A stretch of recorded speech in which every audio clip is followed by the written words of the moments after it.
Welcome to Nahash media. இன்றைக்கி நம்முடைய சேனலில் ஒரு vlog பார்த்துடலாம். நாங்கள் பார்த்தீங்கன்னா பென்ஸ் கார் வாங்குறதுக்காக வேலன் பார்க் போயிருக்கோம். போன உடனே அந்த காரு தான் என் கண்ணில் பட்டதெல்லாம்.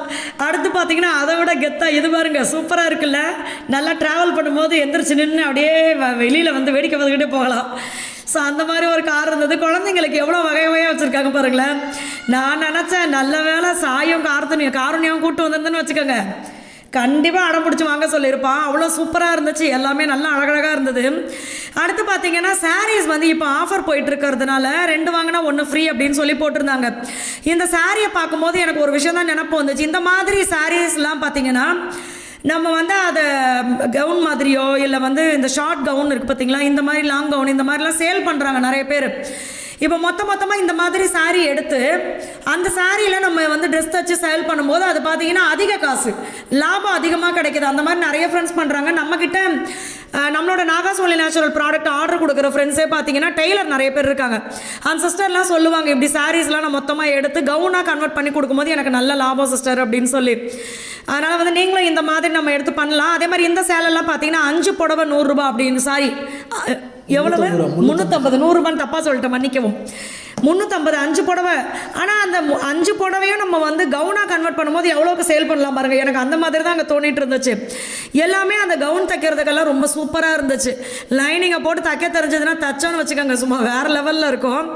எல்லாமே சூப்பராக இருந்துச்சு. எனக்கு பார்த்தீங்கன்னா இப்போ ஆஃபர் எல்லா ப்ராடக்ட்டுக்கும் இருக்குது அப்படின்றதுனால நான் எல்லாத்தையுமே பார்க்கணும் அப்படின்னு சொல்லிட்டு இருந்த மகிட்ட. ஏன்னா நம்ம சொந்த வீட்டுக்கு வந்துட்டு நான் இப்போ 1 வருஷம் ஆக போகுது.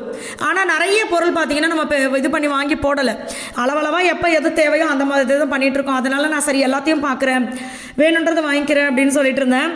அதே மாதிரி இதை பார்த்தீங்கன்னா எனக்கு வித்தியாசமாக இருந்தது. நான் கூட டாலர் செயின்னு நினச்சிக்கிட்டேன். அப்புறமா தான் தெரியுது அது வந்து வாட்ச். ஆனால் இது எங்கே தொங்க விடுறதுன்னு தான் எனக்கு தெரியல. மகி சொன்னாங்க அது நம்ம இஷ்டம், சில பேர் பேக்கெட்டில் கூட இது பண்ணிப்பாங்க, தொங்க விட்டுப்பாங்க அப்படின்னு சொல்லிட்டு இருந்தார்.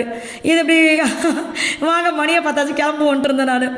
அதே மாதிரி பார்த்தீங்கன்னா வாட்ச் எல்லாம் செம்ம கலெக்ஷன் சூப்பராக இருந்துச்சு. இந்த சுடிதார் வந்து பார்க்கும்போது சுடிதார் மேக்ஸ் இது வந்து ஃபுல் கவுன் செல்லும். இது பார்க்கும்போது சூப்பராக இருந்துச்சு. எட்டு இருந்து பார்க்கும்போது அப்படியே கூப்பிட்டுட்டேன், நல்லா இருக்குது எடுத்துக்க அப்படின்னு சொல்லிட்டு நானே வாண்டடாக கூப்பிட்டு. ஆனால் பார்த்தா ரொம்ப ஹைட்டாக இருக்குது, அதை கட் பண்ணி கன்வெர்ட் பண்ணோம்னா ரொம்ப வேஸ்டேஜ். இப்போ நல்லா உயரமாக இருக்கிறவங்கலாம் இதை போட்டாங்கன்னு வச்சுக்கோங்க, சும்மா சூப்பராக இருக்கும். நான் வச்சு பார்க்குறேன், அந்த கழுத்து இருக்குல்ல அது என் தலைக்கு மேலே இருக்குது. அதப்பா நான் நிறைய வாட்டி நினைப்பேன், கடவுளை இன்னும் கொஞ்சம் உயரத்தை கொடுத்துருந்தீங்கன்னா சூப்பராக இருந்திருக்குமே அப்படின்னு நினைப்பேன். இந்த மாதிரி ட்ரெஸ் எல்லாம் பார்த்தா ஆசையாக இருக்குது. இதில் வந்து காவாசிக்கு மேலே கட் பண்ணாதான் என்னுடைய ஹைட்டுக்கு வருது. அப்போ நீங்களே நினச்சிக்கோங்க நான் எவ்வளோ ஹைட்டில் இருப்பேன்ட்டு. அதனால் நிறைய ட்ரெஸ் வந்து பார்த்துட்டு அதுக்கப்புறம் இந்த கவுனு அடடா சூப்பராக இருந்துச்சு, அவ்வளோ அழகாக இருந்துச்சு. பொம்பளை பிள்ளைங்களுக்கு நல்லா நம்ம ட்ரெஸ் பண்ணி பார்க்கலாம் அப்படி இருந்துச்சு. இது பார்த்தீங்கன்னா லைட்டாக அவங்களோட குட்டி வயிறு தெரியும், அப்படியே மேலேயும் அந்த டாப் வந்து ஸ்லீவ்லெஸ் போல் இருக்குது. கீழே வந்து குட்டி பாவாடை அழகாக இருந்தது. அதே மாதிரி ஃப்ராக் அந்த ரெட் கலர் இதெல்லாமே நல்லா இருந்துச்சு. அடுத்து இந்த விளக்கு பார்த்தீங்கன்னா எனக்கு ரொம்ப பிடிச்சிருந்தது. முருகர், ஆமாம், முருக பக்தர்கள் எல்லாருக்குமே பார்த்தீங்கன்னா மேக்ஸிமம் நிறைய பேர் இந்த விளக்கு இப்போ வாங்க ஆரம்பிச்சிருக்காங்க. ஏன்னா இந்த வெற்றிலை தீபம் நாங்கள் கூட பார்த்தீங்கன்னா இந்த ஊருக்கு வந்த புதுசில் வெற்றிலை தீபம் 6 வெத்தலை போட்டு நான் தீபம் போட்டிருக்கேன் வீட்டுக்காக்க. சொந்த வீடு சீக்கிரம் கட்டணும் அப்படின்னு சொல்லிட்டு. இப்போ நிறைய பேர் பார்த்தீங்கன்னா இந்த தீபத்துக்கு கீழேயே விளக்க வச்சு வெத்தலையை வச்சு அதுக்கு மேலே விளக்க வச்சு ஏற்றுறாங்க. இது வந்து அதுலேயே குட்டி, அடுத்து பார்த்தீங்கன்னா குட்டி முருகர் சிலை, அடுத்து இதை விட பெரிய முருகர் சிலை. இங்கே பாருங்கள், முகம் நல்லா டீட்டெயிலாக அழகாக இருந்தார் இவர் பார்க்குறதுக்கே. அதே மாதிரி ஓம் சரவண பவன் போட்டிருந்துச்சு. இப்போ இந்த மாதிரி முருகர் வழிபாடு பார்த்தீங்கன்னா ரொம்ப அதிகமாக இருக்குது. நம்மளுக்கே வந்து நிறைய விஷயங்கள் நடத்தி கொடுத்துருக்காரு. அதனால் நான் நிறைய பேர் கேட்கும்போது நான் ஒரே விஷயம்தான் சொல்லுவேன், எதையுமே செய்ய முடியலையா கவலைப்படாதீங்க. மாதம் 1 நாள் பௌர்ணமிக்கு குலதெய்வம் கோயில் போயிட்டு வாங்க. அதே மாதிரி வீட்டில் முருகரை நினச்சி விளக்கேற்றி கும்பிடுங்க. எதுவுமே படிக்க தெரியலையா, ஒன்றும் பிரச்சனை இல்லை, முருகா நீங்கள் தான்ப்பா எங்களுக்கு துணையாக இருக்கணும்னு கும்பிடுங்க. இல்லை படிக்க தெரியணும், வேல்மாறல் டெய்லி ஒரு வாட்டி படிங்க அப்படின்னு சொல்லுவோம். இது பண்ணும்போது கண்டிப்பாக கண்டினியூவாக பண்ணுறவங்களுக்கு நிறைய இது தெரியுது. அதே மாதிரி பார்த்தீங்கன்னா எனக்கு ஒரு சிஸ்டர் சொல்லியிருந்தாங்க, வெளிநாட்டுக்கு அவங்க ஹஸ்பண்ட் அதாவது அங்கே போய் வேலைக்காக செட்டில் ஆகணும் அப்படின்றதுக்காக வேண்டி அவங்களுக்கு வந்து அந்த விஷயம் நடந்துருச்சு. அந்த அண்ணனும் அவங்க வெளிநாட்டுக்கு போயிட்டாங்க, சேலரிலாம் அமிச்சிட்டாங்க சிஸ்டர் அப்படின்னு சொல்லியிருந்தாங்க. இதுக்கு மேலே நான் வேல்மாறல் டெய்லி படிக்க போகிறேன் அப்படின்னு சொல்லியிருந்தாங்க. ஸோ அதனால் எங்கேயுமே நம்மளுக்கு வழி தெரியலைன்னா கடைசியில் கடவுள் தானே, அதுக்கு முதல்ல இருந்தே அவர் நினச்சோம்னா நல்லது நடக்கும். அடுத்து பார்த்தீங்கன்னா எனக்கு ரொம்ப பிடிச்சிருந்தது வந்து அந்த சாக்லேட் மோல்டு. இது வந்து நிறைய நம்ம ஐஸ் கியூப் எல்லாம் ஊற்றி வைக்கிறோம்ல, அதை எடுக்கிறதுக்கு பெரிய சிரமமாக இருக்குல்ல.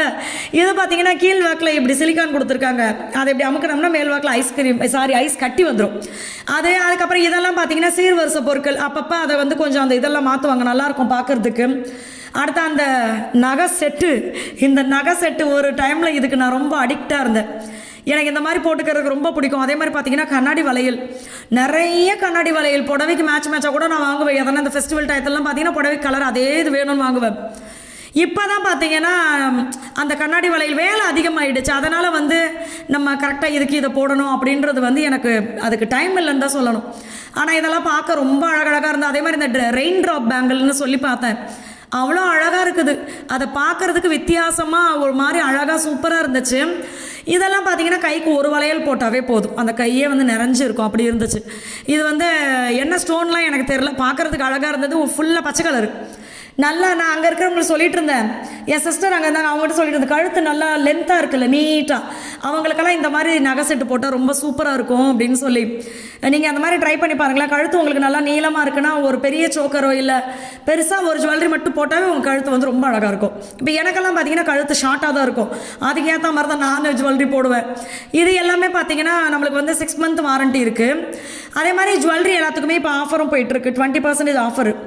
அதனால் எல்லாத்தையும் பார்த்துக்கிட்டு இருந்தேன். பார்க்க பார்த்தீங்கன்னா மகி ஆஹா எவ்வளோ பட்ஜெட் வைக்க போகிறாளோ அப்படின்ற மாதிரி பார்த்துட்டு இருந்தாரு. நான் மச்சான் எல்லாத்தையும் பார்த்துட்டு ஃபைனலாக என்ன வேணும்னு சொல்கிறேன் அப்படின்னு சொல்லி பார்த்துட்டு இருந்தேன். அதே மாதிரி பாப்பா தம்பிக்கு பார்த்தீங்கன்னா இந்த ஐஸ்கிரீம் மோல்டு இருக்குல்ல, இது குச்சி ஐஸு, அது ஏற்கனவே வாங்கி குச்சியெல்லாம் எங்கன்னு தெரில, மோல்டு மட்டும்தான் இருக்குது. சரி இப்போ ஒன்று வாங்குவோம் அப்படின்ட்டு எடுத்தேன். அதே மாதிரி பார்த்தீங்கன்னா இந்த பட்டர்ஃப்ளை கிளிப்பு வந்து அதிகமாக யூஸ் பண்ண ஆரம்பிச்சிட்டேன். அது தூக்கி ஒரு கொண்டையை போட்டு சென்டரில் இந்த பட்டர்ஃப்ளை கிளிப்பை போட்டோம்னு வச்சுக்கோங்க, எங்கே வெளியில் போயிட்டு வந்தாலும் சரி நம்மளாம் கழட்டுற வரைக்கும் அது கழட்டவே மாட்டேங்குது. அதனால் நான் அதை யூஸ் பண்ணுறேன் இப்போ அதிகமாக. அந்த மாதிரி கிளிப் தான் தேடிட்டு இருந்தேன். அது மாதிரி அந்த இது மாதிரி மல்டி கலரில் ரெயின்போ வளையலாம் அந்த மாதிரி இருந்துச்சு நிறைய, அதெல்லாம் பார்க்குறதுக்கு அழகாக இருந்தது. அதே மாதிரி காதே குத்தாட்டியும் கம்மல் போட்டுக்கலான்னு அந்த மேக்னெட் கம்மல்லாம் இருந்துச்சு. அதுக்கப்புறம் நான் பார்த்தீங்கன்னா ஐப்ரோ த்ரெட்டிங் நான் எப்போவுமே வீட்டில் பண்ணிக்கிறது. சரி இன்றைக்கி நம்ம அங்கே பண்ணிடுவோம், ஏன்னா அதுவும் நான் பார்த்தீங்கன்னா ரொம்ப நாளாச்சு நான் ஐப்ரோ பண்ணுறதே இல்லை. சரி இந்த எக்ஸ்ட்ரா குட்டியாக வளர்ந்துருக்குல அதை மட்டும் எடுத்துருவோம் அப்படின்னு சொல்லி எடுத்துட்டேன். நம்ம வீட்டில் பண்ணுறதுக்கு டைம் இல்லை, சரி வெளியில் போகிறப்ப சேர்ந்தாப்பில் பண்ணாதான், இல்லைனா அதுவும் மறந்து போயிடுவேன் நான். அதனால் பார்த்தீங்கன்னா அங்கேயே நம்ம பண்ணியாச்சு. ரொம்ப நாள் கழித்து பண்ணுறேன். கண்ணில் பார்த்தீங்கன்னா கண்ணீர் வலிகிறது. எப்பா என்னடா இது, இந்த வலி ரொம்ப நாள் கழிச்சு எனக்கு பெருசாக தெரியுது, சுருக்குன்னு இதுக்கு 4 கும்மாங்குத்து விட்டால் கூட நான் தாங்கிடுவேடான்ற மாதிரி இருந்துச்சு. கண்ணை தொடச்சிக்கிட்டு அடுத்து பார்த்தீங்கன்னா மகி சொன்னார், இது பெடிக்யூர் பண்ணிக்கப்பா அப்படின்னு சொன்னார். சரி ஓகேன்ட்டு உட்காந்த உடனே அந்த தண்ணி பட்ட உடனே நல்லா வெதுன்னு இருந்துச்சு தண்ணி, சூப்பராக ரிலாக்ஸாக இருந்துச்சு. அதே மாதிரி பார்த்தீங்கன்னா அந்த உட்கார்ற சீட்டும் வந்து மசாஜ் பண்ணுற சீட்டு, நம்ம பெடிக்யூர் மேனிக்யூர் பண்ணும்போது அந்த சீட்டு வந்து நம்மளுக்கு அப்படியே ரொம்ப ரிலாக்ஸாக இருக்குது. பேசாமல் சாஞ்சு அந்த மைல்டாக ஒரு மியூசிக் போடுறாங்க, அதையும் கேட்டுக்கிட்டு அமைதியாக இருந்தோம்னா கொஞ்ச நேரத்தில் கொரட்டை அடிச்சிருவோம் போல இருக்குது, அப்படி இருந்துச்சு. நல்லா ஜாலியாக இருந்தது. அதுவும் பார்த்தீங்கன்னா உள்ளே கொஞ்ச நேரம் கழிச்சு முட்டையாக பபிள்ஸாக வர ஆரம்பிச்சுது. அப்புறம் அந்த ஏதோ இந்த கல்லெல்லாம் போட்டோன்னா அது நுரையாக வந்துச்சு பாருங்கள், இது இந்துப்பு. அது வந்து பார்க்குறதுக்கே சூப்பராக இருந்துச்சு, ரொம்ப ரிலாக்ஸாக இருந்துச்சு. நம்ம வந்து ரொம்ப டென்ஷனாக இருக்குது இல்லை நம்மளுக்கு வந்து ஒரு மாதிரி என்ன சொல்கிறது, அதுவும் டென்ஷன் தான் ஆக மொத்தம். அதனால் வந்து இந்த மாதிரி சுடு தண்ணியில் கால் வைக்கிறது, நீங்கள் வந்து நம்ம அழகுபடுத்திக்கிறதே ஃபஸ்ட்டு நம்மளுக்கு வந்து ஒரு ரிலாக்ஸான விஷயம்தான். நிறைய பேர் பார்த்துருக்கீங்க, நானே பார்த்தீங்கன்னா ஒரு 2 years முன்னாடி வந்து ரொம்ப ஒரு விஷயத்துக்கு வந்து மன உளைச்சலாகி அழுது செஞ்சு வேறு லெவலில் ஒரு மாதிரி ஆகிட்டேன். அப்போ நான் அழுத மாதிரியே இருக்கும் என் மூஞ்சி பார்த்தீங்கன்னா வீடியோ போடும்போதெல்லாம். அப்போ நான் டக்குன்னு எங்கள் ஐயனாரப்பா கோயில் போயிட்டு வந்துட்டு நான் ஃபஸ்ட்டு முடிவு எடுத்ததே பார்த்தீங்கன்னா முடிய வெட்ட போகிறேன்டான்னு சொல்லி. ஏன்னா நம்மளுக்குள்ள ஒரு சின்ன சேஞ்ச் வரும்போது நம்மளுக்கு வந்து ஒரு அழகாக நம்ம ஏதாவது நம்மளை அழகு பண்ணிக்கலாமா அப்படின்னு ஒரு இது பண்ணோம்னா நம்மளுக்கு கொஞ்சம் ரிலாக்ஸாக இருக்கும் உண்மையாகவே. அதே மாதிரி பார்த்தீங்கன்னா வீட்டில் வந்து இது உண்மை, நீங்கள் செஞ்சு பாருங்களேன். உங்களுக்கு ரொம்ப டென்ஷனாக இருக்கும்போது வீட்டில் எந்த இடம் குப்பையாக கிடக்குதோ அந்த இடத்த இழுத்து போட்டு க்ளீன் பண்ணி நீங்கள் வேலை பார்த்து பாருங்கள், கண்டிப்பாக அது ரொம்ப ரிலாக்ஸாக இருக்கும். நல்லா க்ளீன் பண்ணுறதுக்கு முன்னாடியே ஒரு ஃபோட்டோ, க்ளீன் பண்ணதுக்கு அப்புறம் ஒரு ஃபோட்டோ எடுத்து வச்சுக்கோங்க, அது உங்களுக்கு வந்து நல்லாவே ரிலாக்ஸாக இருக்கும். ஸோ நம்மளுக்கு டென்ஷன் வந்துச்சு அப்படின்னா அதை நம்மளே குறைச்சிக்கணும். நம்மளுக்கு குறைச்சி விட்றதுக்குலாம் வேறு யாரும் வரமாட்டாங்க. ஏன்னா காலையில் லேடிஸ்க்கு பார்த்தீங்கன்னா காலையில் எழுந்து சமைக்கணும், சில பேர் நேரத்துக்கு சுட தான் சாப்பிடுவேன்னுவாங்க, 3 வேளையும் சமைச்சிக்கிட்டு இருக்கணும். அதுக்கு நடுவில் பிள்ளைங்களுக்கு பார்க்கணும், டியூஷன் நம்ம தான் பிள்ளைங்களுக்கு வீட்டில் சொல்லி கொடுக்கணும். ஸோ நிறைய விஷயங்கள் இருக்குது. வீட்டில் இருக்கிற ஆண்களும் சிறிது பெண்களை புரிந்து கொண்டால் நன்றாக இருக்கும் என்று நினைக்கின்றேன். பக்கத்தில் என் புருஷர் அவருக்கு தான் சொல்கிறேன். மகி ஹெல்ப் பண்ணுவாங்க. இதே மாதிரி டெய்லி எதனா சின்ன சின்ன விஷயங்களை வந்து கணவர் வந்து மனைவிக்கு பகிர்ந்துக்கிட்டாங்கன்னா நல்லாயிருக்கும். நாங்களும் அப்படி தான் பகிர்ந்துட்டு ஓட்டிக்கிட்டு இருக்கோம். ஸோ இந்த வீடியோ வந்து கண்டிப்பாக உங்களுக்கு பிடிச்சிருக்கோம் அப்படின்னு நம்புகிறேன். அடுத்து பார்த்தீங்கன்னா கையில் வந்து இது ஏதோ க்ரீம் போட்டுட்டு அந்த நகத்தெல்லாம் இது பண்ணி நகத்தை போட்டு இப்படி அது என்ன என்ன இல்லைடா மெனிக்யூர் தானே, மெனிக்யூர் தெரியாமல் இதெல்லாம் நீ ஏமா பண்ணுறேன்னு நீங்கள் கேட்கலாம், டக்குன்னு வரமாட்டேங்குது வாயில். அதனால் அதை போட்டு அந்த நகத்தெல்லாம் வந்து ஒரு ஷேப் பண்ணுறதெல்லாம் பண்ணாங்க. நல்லா இருந்துச்சு. ஆக மொத்தம் இந்த வெதுன்னு தண்ணி படும்போது உள்ளே குழுன்னு இருந்துச்சு. அதுக்கப்புறம் மகி வந்து கொஞ்சம் இந்த மசாஜ் சீட்டில் பார்த்து உட்காந்துருப்பா அப்படின்னு சொல்லிட்டு உட்காந்துட்டாரு. நல்லா இருந்துச்சு. அது வந்து இதே மாதிரி பார்த்தீங்கன்னா நான் வந்து ஒரு பெரிய இதெல்லாம் பார்த்துருக்கேன். அது வந்து காலிலேருந்து மசாஜ் பண்ணும், அந்த மாதிரிலாம் இருந்துச்சு. ரிலாக்ஸாக இருக்குது. மால்லலாம் வச்சுருக்காங்க பாருங்கள். அதே மாதிரி வெளியில் வந்ததுக்கப்புறமா நம்மளுக்கு சோறு முக்கியம் இல்லை அப்படின்னு சொல்லிட்டு ஆளுக்கு கொஞ்சமாக சாப்பிட்டுட்டு ஒரு காஃபியை வாங்கி குடிச்சிட்டு இந்த இதை வந்து கம்ப்ளீட் பண்ணியாச்சு. ஸோ இந்த வீடியோவும் கம்ப்ளீட் பண்ணிக்கலாம். உங்களுக்கு வேணும்னா இந்த ஆஃபரை யூஸ் பண்ணிக்கோங்க. வேலன் பார்க் கரம்பயம்.